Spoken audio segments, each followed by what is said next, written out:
Yes, we continue with Zechariah in chapter 8, and I want to read the first 3 verses first. Again, the word of the Lord of hosts came to me, saying, Thus saith the Lord of hosts, I was jealous for Zion with great jealousy, and I was jealous for her with great fury. Thus saith the Lord, I am returned unto Zion, and will dwell in the midst of Jerusalem. And Jerusalem shall be called a city of truth, and the mountain of the Lord of hosts, the holy mountain. Okay, we get here some words, terms that certainly need to be looked in a bit more, because they are maybe controversial or difficult for many Christians. So, after the judgment that we spoke of the other time, it's not the end. God does not chastise his children to finish them off, but to teach them something and in order to continue with them afterwards, which is different from the judgment, the final judgment upon the world, because that is indeed final. But that's not what we're speaking about here. God says that he will return to Zion. And then in verse 2 we find one of the characteristics of God. And it's a difficult one, maybe at first. Namely, it speaks about jealousy. And actually 3 times this term is repeated. He says, I was jealous for Zion. And then he says, with great jealousy. And then he continues, jealous with great fury. So it's exaggerating in 3 steps. It's strong. It's a strong emotion, apparently. And so when we think of jealousy, we usually think of it negatively. It's a negative word in general. But that is not actually really what it should be. It can be, but it's not, certainly not in this case. The first time we find this characteristic linked to God is when God himself tells us that he is a jealous God, and that is in Exodus 20 when he gives the 10 commandments. At the second commandment, he says, For I, the Lord, am a jealous God. That is the same word in Hebrew, the same word that we find here in Zechariah. He is a jealous God. That is one of his characteristics. And so, if that is so, and if it is so strong, it's good for us to understand what is meant by this. So, I want to write down the word. I'm going to write down a few words today. In Hebrew, the word is kina. So, it's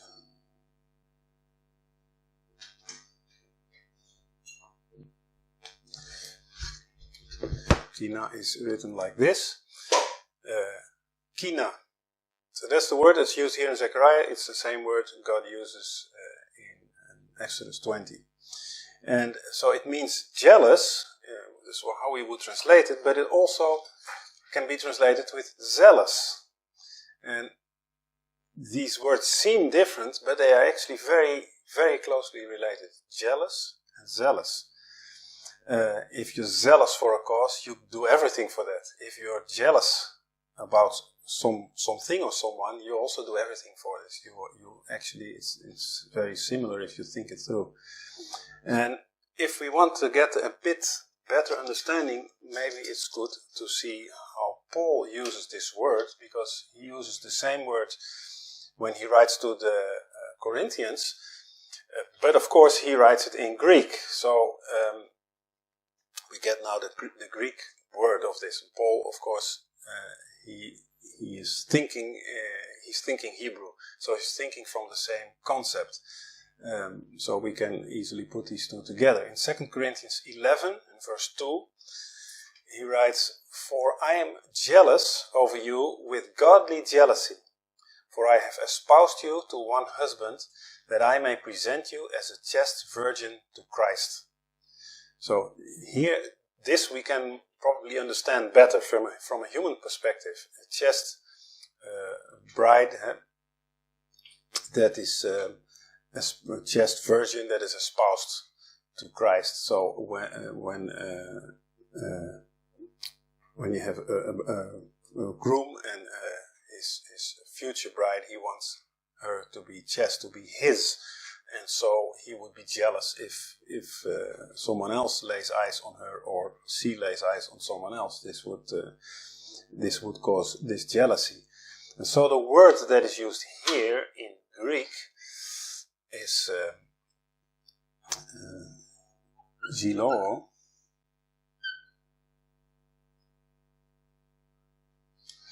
Which is this word. And so that is jealous. But it's the same word. Paul says it's godly jealousy. Paul knows Hebrew. He knows the scriptures. He knows what he speaks. So he knows this word kina also. So he refers to it. It's the godly jealousy. It's not human jealousy, which may be very ugly at times. It's godly jealousy. And this word, ziloo, means eager to possess. Eager to possess. And that is what it actually is. God is eager to possess Zion, to possess his people and his land.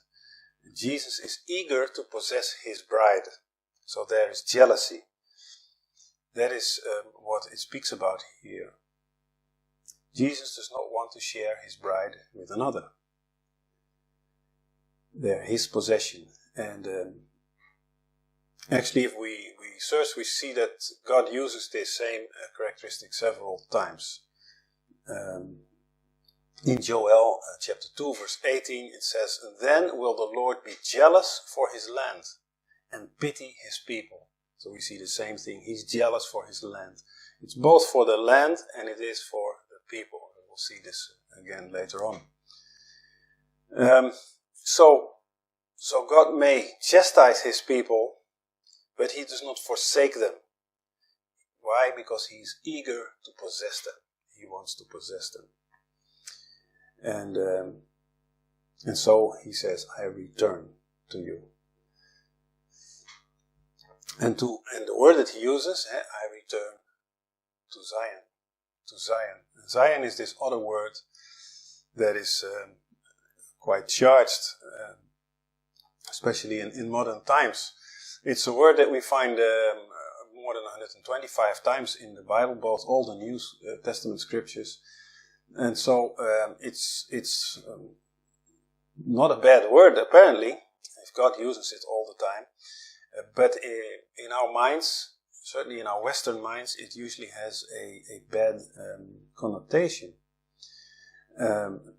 The reason is that it is usually associated with political and also religious Zionists who want to create this larger Israel, who are not following God, but they are following a political cause, and maybe a cause to dominate as a religion. That Zionism is not at all what the Bible speaks about. It's actually not biblical to begin with. Let's also write down Zion in Hebrew. So it's with Tzaddik.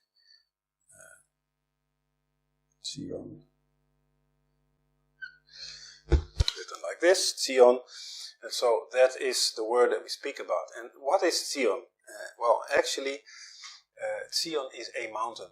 It's a mountain in Jerusalem, Mount Zion.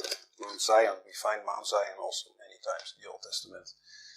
That is what it literally is. So it's one specific tiny place in Jerusalem that we usually today know as the Temple Mount. That is where it is. So it's a very small spot in Jerusalem. Small, okay, it's still big, but relatively spoken. So Zion refers to the very place that God has chosen to put his name. To put his name on and to make his dwelling place. Now, this spot there in Jerusalem is often identified with Jerusalem at large and even with all of Israel. And there's nothing wrong with that. Scripture does that actually.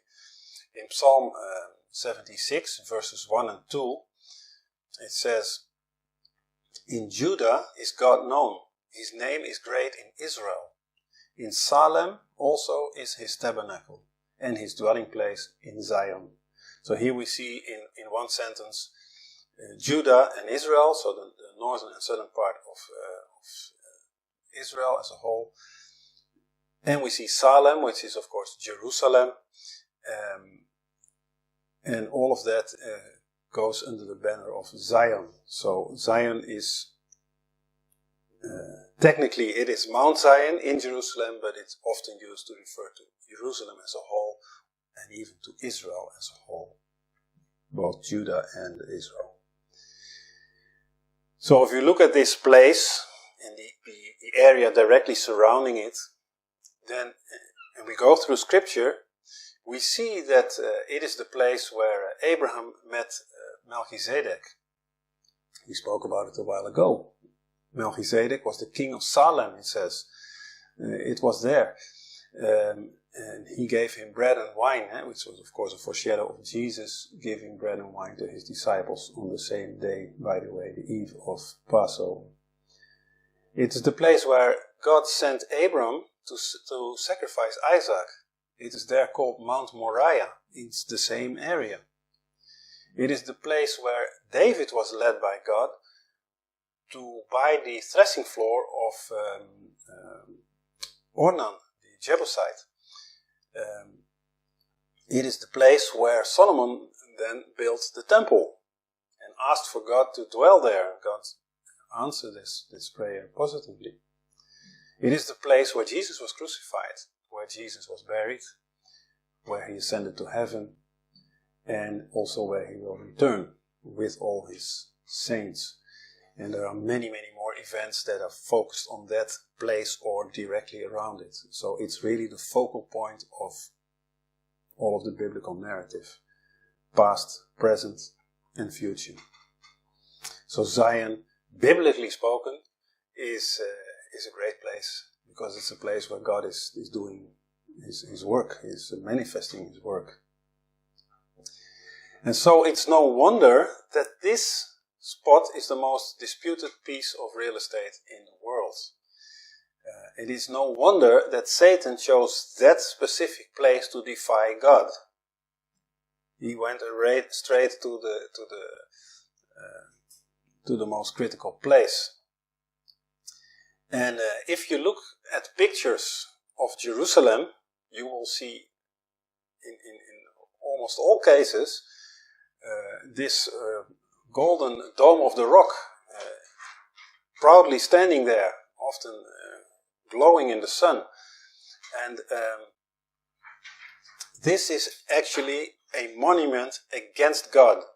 We often don't think about it when we see a picture of Jerusalem. That's what we see, and maybe even in our minds it looks beautiful, the whole scenery. But that golden dome there, that is a monument against God. It sits exactly in this spot where all these events happened and where future events will happen.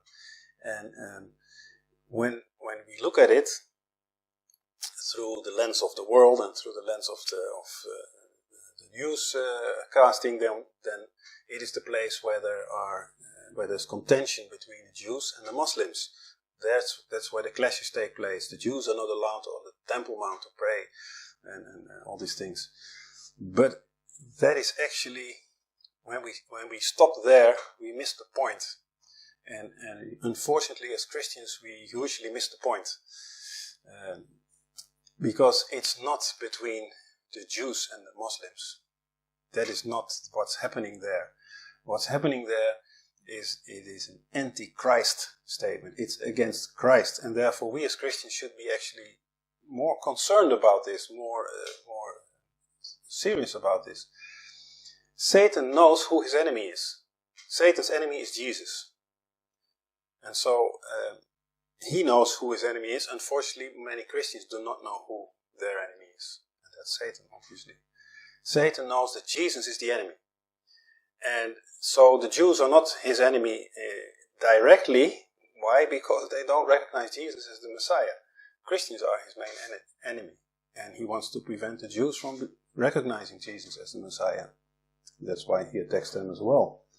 but it's Antichrist statement. So let's see why this Dome of the Rock is an Antichrist monument. It's an octagonal shaped building, and we always see the outside with nice mosaic. Well, it's not so nice actually, but it's another story. But with mosaic and this golden dome on top. But inside there is this inner arcade, which has Arabic inscriptions on it, both on the outside and on the inside. Now, on the inside, so you have 8 sides. It says there, it quotes there verses from the Quran, and on the east side, which is an interesting side, by the way, that they chose the east for this. But on the east side it says, "O people of the book." Now again, this is quotations from the Quran. These are verses that are also in the Quran. People of the book are mentioned several times there, and usually it is said the people of the book are the Jews and the Christians, because the book is the Bible. That is true, but it's also not true. Actually, it refers to Christians, not to Jews. And I will show you, it becomes clear when we continue to read. O people of the book, do not exaggerate in your religion, nor utter aught concerning God, save the truth. We'll get back to the truth in a minute. The Messiah, Jesus, son of Mary, was only a messenger of God, and his word, which he conveyed unto Mary, and the Spirit from him.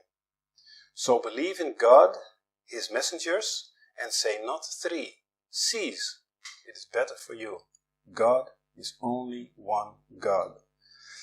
The statement here is against the triunity of God. It is trying to say that Jesus, it says Jesus is a messenger. And before that, it says other scripture about Mohammed. So that's why it says believe in God and his messengers. That would be Mohammed and Jesus. But he is not God. That is what it wants to say here. Jesus is not God. That is an exaggeration of the people of the book, which means Christians, because Jews do not believe that to begin with. And therefore you can see this is not anti-Jew, this is anti-Christian. Everything it says here, the Jews don't believe this anyway. They reject this actually. They are against it. So, what is interesting here is that by writing this, they admit something that is actually very, very good. First of all, they say, the Messiah, Jesus. So they admit that Jesus is the Messiah. Again, Jews don't recognize Jesus as the Messiah. So it's not against Jews, it's against Christians. But even here, unwillingly probably, the writers of this text admit that Jesus is the Messiah. And then it says, the Son of Mary. Here you see again, this is not from a Jewish or even Middle Eastern culture, because they would never say the Son of Mary. They would say, as the Jews call Jesus, Yeshua, Ben Yosef. He was the son of Joseph. You don't refer to the mother, you refer to the father. This is the culture, this is biblical language, but it's actually Middle Eastern language. The Son of Mary, this is not Middle Eastern language, which is a very interesting observation. So he was the Son of Mary, that's what they say. And he was only a messenger of God. But he was not only a messenger of God, he was also his word. The second great thing they give here is they admit that Jesus is the Word of God. He's a messenger of God, but he's also the Word of God. And Muslims have come to saving knowledge of Jesus Christ because of these verses, which is very interesting. They have the opposite effect because it depends how you read them. It's the Word of God, and he is a Spirit from God. So this is what they say. Interesting. So, believe in God, his message, and say not 3. There's no triune God. God is only one. And then they continue to say, it cannot be that he has a son. But the words they choose, they are so telling. And this was written about 600 AD, and there was only one quote-unquote Christian religion in the world that had Mary high, and it would refer to Jesus as the Son of Mary. And that was the religion that came into existence 300 years earlier, and that's of course Catholicism. And so this gives to think who were the authors of this text. And again, it's not Middle Eastern language, actually. It continues then on the north side, going into the northwest side. O God, bless your messenger and your servant Jesus, the Son of Mary. Peace be on him the day he was born, and the day he dies, and the day he shall be raised alive. Such was Jesus, Son of Mary. This is a statement of the truth, concerning which they doubt. So again, it speaks about Jesus, and refers to him as the Son of Mary, twice here in this fragment. And it says that he was born, he died, but also he will be raised again alive. So this is what the Quran testifies, or what Muslims believe, that Jesus will resurrect. When the Mahdi returns, Jesus will come with him. He will resurrect alive. This is not said of Muhammad, but it is said of Jesus. So again, it's a very interesting thing, because resurrection is actually not in the doctrine of Islam, but we find it here. And again, Mary is mentioned twice. Mary, by the way, is the only woman who has a whole chapter dedicated to her in the Quran. And again, you can guess from that who were the authors of this text. And again, Muslims have come to saving knowledge of Jesus because of these texts. Because they admit here that Jesus is the Word of God. And it says in this same inscription in this arcade, it says somewhere, I don't know if you can find it so quickly now, I haven't highlighted it.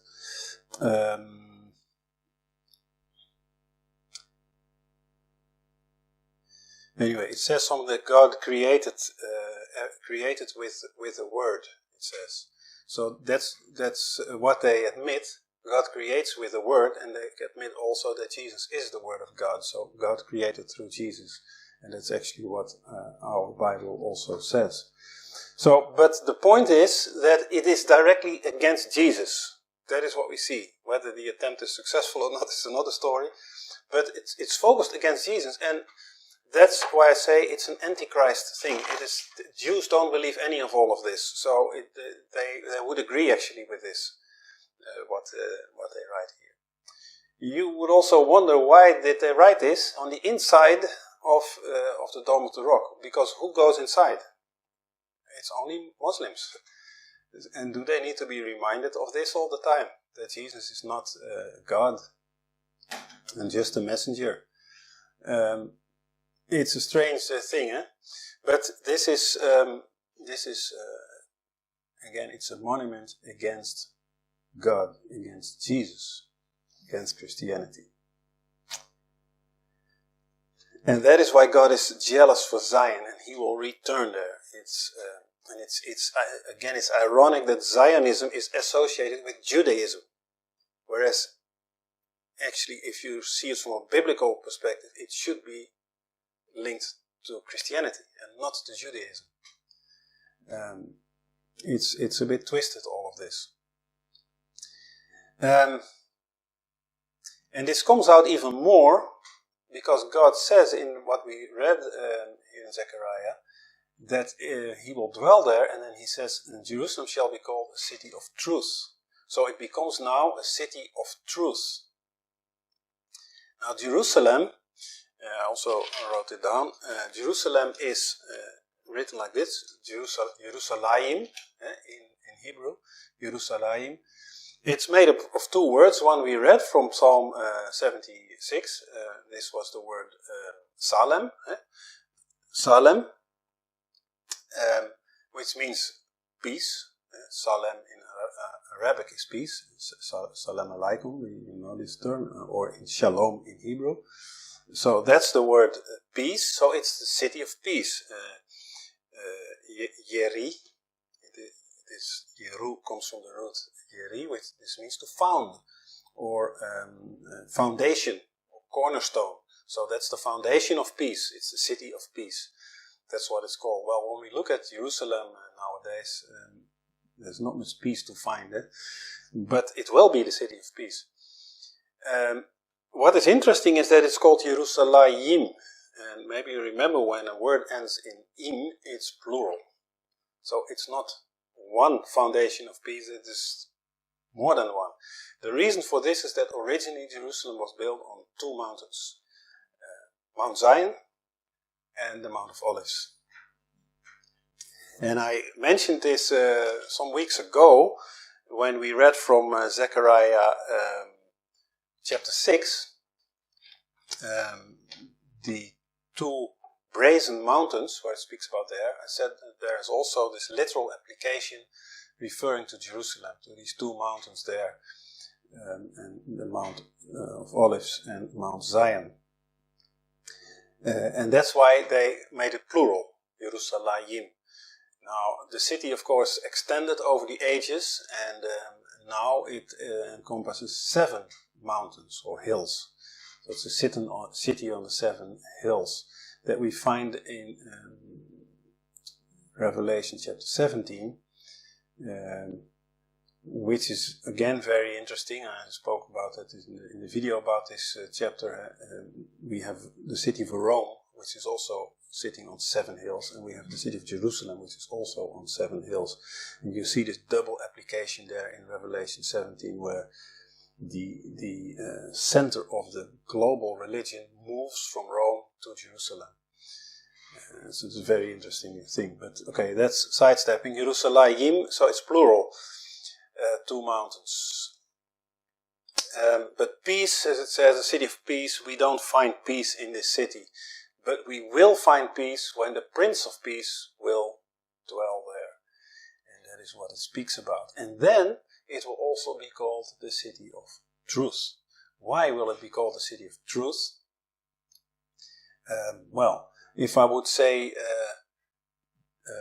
the city of the President of the US, then most people will probably think of Washington, D.C. Or if I would say the city of the Pope, most people would think of Rome. So you refer to a city sometimes because of who lives there. So if it becomes a city of truth, this means that truth will dwell there. Truth. And what is truth? What is truth? This is an interesting question. And we find this question in the Bible, in John chapter 18, verse 37, and beginning of 38. It is when Jesus stands before Pilate, and this is a trial, It's a court, actually, with witnesses, and Pilate is the judge. And Pilate then asks Jesus, "Art thou a king then?" And Jesus answers, "Thou sayest, I am a king. To this end was I born, and for this cause came I into the world, that I should bear witness unto the truth. Everyone that is of the truth heareth my voice." Pilate said unto him, "What is truth? What is truth?" And that's the end of the hearing. Right after that, after saying that, Pilate leaves. So he ends with a question. He doesn't give a verdict. He ends with a question: what is truth? And this in the judicial world, this has become like a model for court cases. Court cases are all about, they should be at least, finding the truth. And based on the truth, the judge can make a decision, a judgment. And so you will find this word, this phrase or question, what is truth, on many court buildings, usually in Latin. Quid est veritas.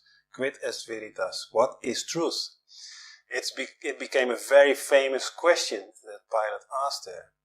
But that question was also a huge mistake. A huge mistake. And this is also one of the reasons why we have so many mistakes in our judging court systems in general. What is truth is the wrong question. It's the wrong question. Truth is not a set of undeniable facts that maybe are supported by witnesses. That is not truth. Truth is not an object. Truth is a person. And Jesus had just testified before Pilate what truth is. He says, "For this cause I came into the world, to testify, to bear witness unto the truth. Everyone that is of the truth heareth my voice." He's testifying what truth is, rather who truth is. The question should have been, who is truth? And Pilate was staring it right in the face, but he didn't see it, he didn't get it. He missed the whole point. And so, indeed, he could do nothing else than just walk away. End of hearing. There is nothing more to say. He was unable to grasp it. And this is what we see a lot when we testify or evangelize. When we speak about Jesus, we speak about the truth. And many people see it, they hear it, and then they are full of doubts. What is truth? What is real? Is it so? Is it not so? And they are left without answers. So in Hebrew, we have to write down also this word. Truth is emet. Emet. That's Aleph, Mem, Taf. And this is a most interesting word, emet. And I write down these Hebrew words because they are so full, so rich in meaning. We spoke about it many times, that this language is not like just all kinds of languages. This is really God-given. And it's, again, a shame that we so often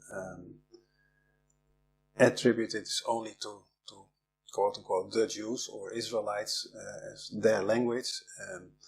The fact that they use this language doesn't make it their language. It's God's language, I dare to say. Emet. So, Aleph, Mem, Taf. Emet is considered the seal with God seals everything. And you see it here in this hearing where Jesus is before Pilate. The last word Pilate says before he leaves is truth. Truth. The last testimony that Jesus gives about himself is that he is the truth. And he stands before a court where he is convicted because of lies, because of false witnesses, false testimonies. The truth. God seals everything with the truth. And it's considered even the seal of all of creation. And this is really interesting. If we look at the creation story, which begins, of course, in Genesis 1, verse 1, and it continues then throughout all of Genesis 1 until the first part of Genesis 2. And then in verse 3 it says, "And God blessed the seventh day and sanctified it, because that in it he had rested from all his work which God created and made." And that finalizes creation. So you have these 6 days and then the seventh day, and then it says God rested from all his work that God created and made. And this phrase, God created and made, these are the last words of the creation story. They are almost the same as the first words in Genesis 1:1. In the beginning, God created. And so here we see God created and made. Past tense, now he has finished it. So in between this, we have the whole story. So the end, God created and made, it's 3 words in Hebrew. I wrote them down here. It's these 3 words. Bara Elohim Lao Sot. bara is create, Elohim, God, and then la'asot, made. So, it's 3 words. These are the 3 last words of the creation story. And if you look at the last letters of each of these 3 words,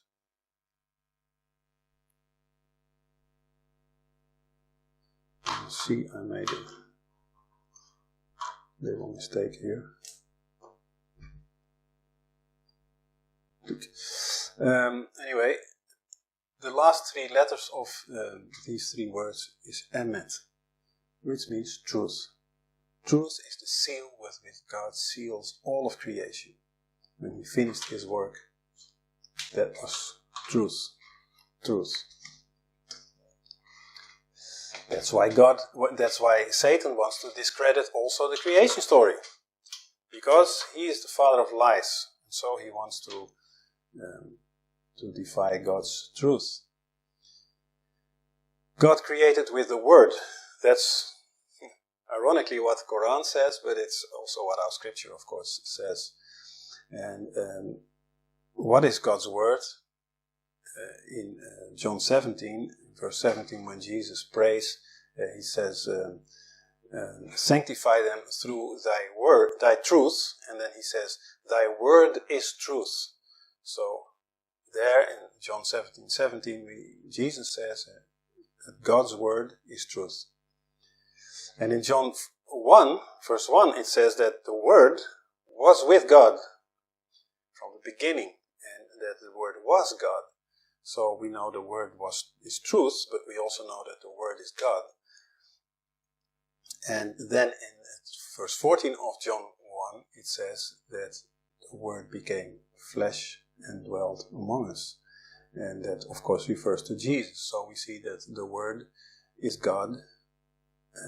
The word is truth, and the word is Jesus. It's all synonymous. It's all the same thing. So when God says there in Zechariah that Jerusalem will be called the city of truth, it means it will be called the city of Jesus. It means that Jesus will dwell there, the Prince of Peace. That's also why it's already called the city of peace. So, if we take this apart, we see that this is very rich in meaning here. What we also can see from this word emet, this word meaning truth, is that the first and the third letter of it are the aleph and the taf. And these are the first and the last letter of the Hebrew alphabet. Whereas the letter in between, the mem, is the central letter of the Hebrew alphabet. So it shows that the word truth encompasses everything from beginning to end.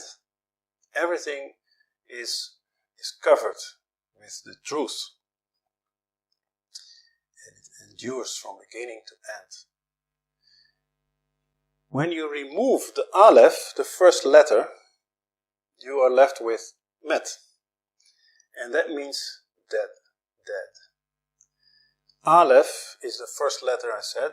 It's also the number 1. It stands for oneness and points to God. So when we take from truth, we take God out of the truth, we are left with death. And this is also something that the scripture supports. When Jesus says in John 14, verse 6, I am the way, the truth, and the life, he says there again that he's the truth. But he's also the life. So if you take God out of the equation, if you say that Jesus is not God, what Islam does, and Judaism also, by the way, when you say that Jesus is not God, you take the aleph away from the truth, and you're left with death. Why? Because Jesus says, I am the truth, but I'm also the way. So if you take him out of the equation, you have no way to God. And he says also, I am the life. And so take him out of the picture, and life is gone, there is only death left. So there you see, met means dead. The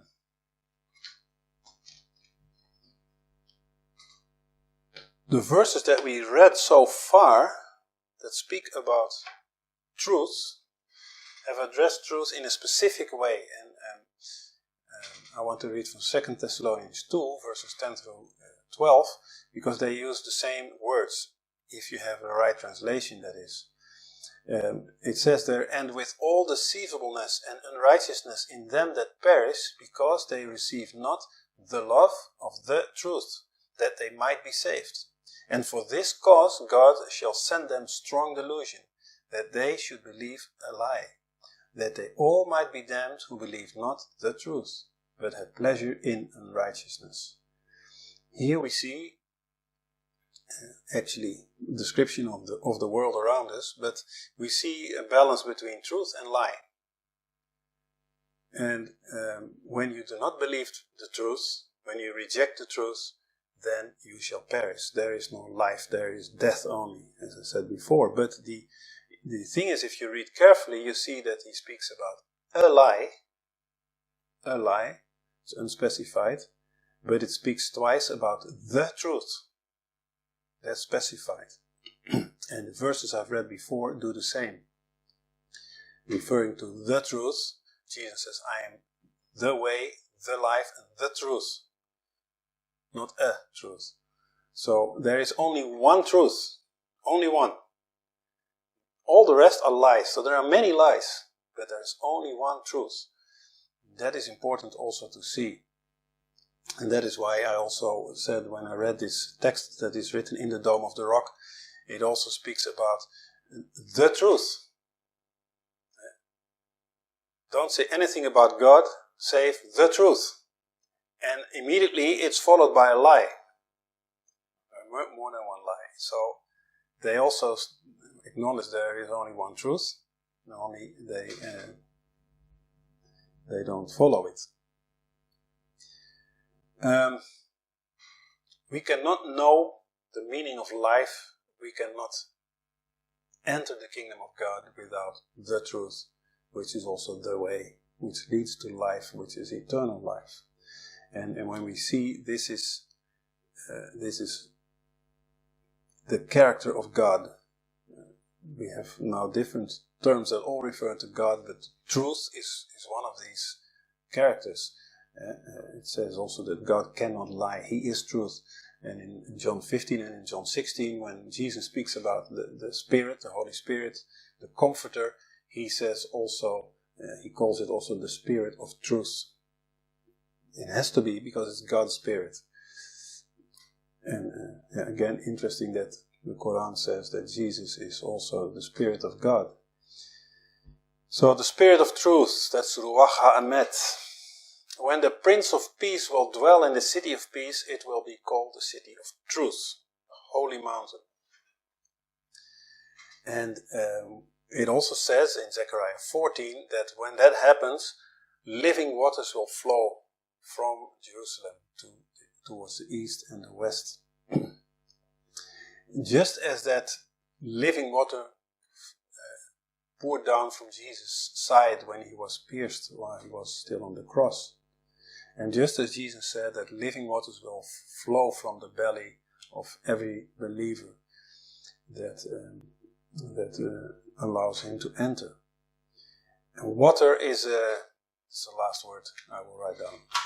Water, because it has also everything to do with this, it is called Mayim. And Mayim is written like this, Mem. Yod, Mem, and the letter Mem, if you write down, every letter is also a word, as you might know. So if you write down the letter Mem, you also write this. It's written the same as Mayim. Mem or Mayim is written the same, and so the letter Mem means actually water. So in the middle between the Aleph and the Taf, we have water. And of course we know that the Aleph and the Taf, the Alpha and the Omega in Greek, that's Jesus. So in the middle we find the living water. The living water comes forth from Jesus, the Mayim. So it points in every possible way that you can think of to Jesus. And again, that's why I say this is a language given by God, and it's not exclusively Jewish. Jews do not recognize Jesus as the Son of God to begin with. So all these meanings that I just showed, they have no meaning for them.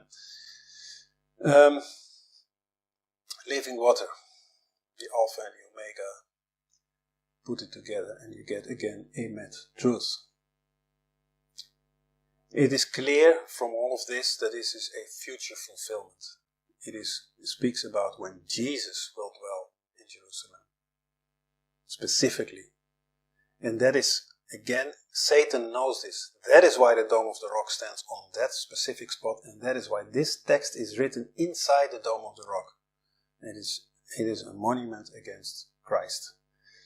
And from what we read in verse 3 of Zechariah 8, it says, God says, I will return to Zion. I will return, which means I came before and I will come again. Jesus was in Jerusalem. He was there. He was there on trial, but he also went in on Palm Sunday, and that is where he was also, of course, crucified and buried. But he never dwelt there. He never lived there. And it was not called the city of truth while he was there. On the contrary, it was infested with lies. So it hasn't happened yet, as some say that all this has been fulfilled 2,000 years ago. It hasn't. We can see that this is not so. He will return and then he will dwell there. And it is in line with what it says in Hosea 5, that he will come, but he will return to his place, and then after 2 days he will return again. And then he will dwell. And so we finish this up with the verses 4 through 8 of Zechariah 8, where it then continues. What happens when Jesus dwells there? Thus saith the Lord of hosts, there shall yet old men and old women dwell in the streets of Jerusalem, and every man with his staff and in his hand for very age. And the streets of the city shall be full of boys and girls playing in the streets thereof. Thus saith the Lord of hosts, if it be marvelous in the eyes of the remnant of this people in these days, should it also be marvelous in mine eyes, saith the Lord of hosts. Thus saith the Lord of hosts, behold, I will save my people from the east country and from the west country, and I will bring them, and they shall dwell in the midst of Jerusalem, and they shall be my people, and I will be their God, in truth and righteousness. We get again some characteristics here that clearly show us that this is not yet fulfilled. In the text here very much parallels what Isaiah wrote in Isaiah 65, verses 20 and 21. There it says, there shall be no more thence an infant of days, nor an old man that had not filled his days. For the child shall die 100 years old, but the sinner, being 100 years old, shall be accursed. And they shall build houses and inhabit them, and they shall plant vineyards and eat the fruit of them. So 100 years old is just a child. This refers to the millennial reign. And indeed, 100 years is just childhood. People will grow to be 1,000 years old. It will be like before the flood, in that sense. So again, it's future. It is not fulfilled in the past. All these things that we just read now, they have never been like that. People did not grow to be 1,000 years old in Jerusalem. This was not the case. It also doesn't speak about a new Jerusalem. Why? Because we see that, for example, Isaiah says that the sinner, being 100 years, shall be accursed.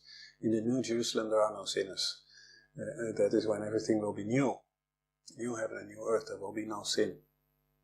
So that's not what it speaks about. It's also not the current one, obviously, because Jesus doesn't dwell there, and he hasn't dwelled there so far. And it's also not, as some will say, it's also not metaphorically. It's not all symbolic. We have so many literal references here that it would be really such a stretch to think in this way. That it's not realistic. In the sequence of events, we see that this comes after the judgment, both in Zechariah and also in Isaiah, and of course also in the book of Revelation. The judgment comes first. The judgment where the world will be judged finally, and the people of God will be where necessary, chastised, so that they turn to Him. God says then, it will be marvelous in the eyes of the remnant of His people.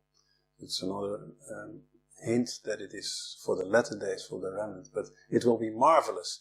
And then He says, shall it also be marvelous in mine eyes? Now, marvelous is also a strange word, and in other translations you will not find the word marvelous, it will say impossible. It may seem impossible in the eyes of these people. Now the word marvelous, I will not write it down, I said that was the last word, the other one, but it's pele in Hebrew, and that means, it means wonderful, or marvelous, but it also means impossible. So you could translate it either way. And it's interesting because that which is wonderful, which is a miraculous, something that God does, is indeed impossible for man. So it's both true. If God says it may seem impossible in your eyes, but it is possible for me, and it will be wonderful at the same time. And then He gives this very powerful promise. And these are things that we can stand on also as Christians, because this, what we speak about now, is the macro fulfillment, but there's also micro fulfillment in your own personal life.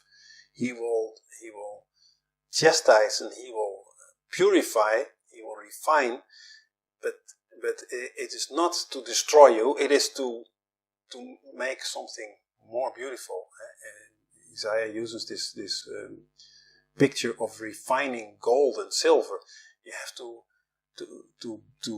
heat it up with intense heat. Well, it's melting, eh? So you think now it's destroyed, but then the dross comes on top, and you can actually refine it, and then when it cools down, you have something so pure as it never was before. So there is this promise. It may hurt. There may have to be a lot of pruning, but then afterwards, what comes out of it is beautiful. And these are solid promises. God gives here also solid promises. He says, "I will save them." And He doesn't say, "I might," or "I could," or "I will think about it," or whatever. I will save them. I will bring them out of. And then He says, "And I will be their God.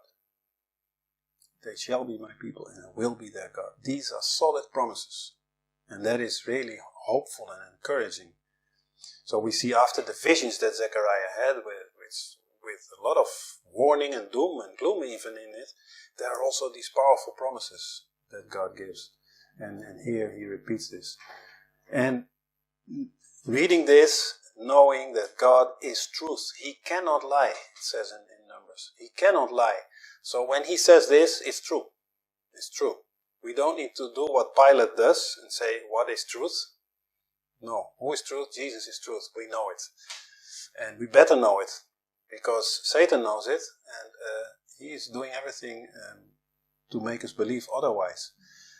God is truth.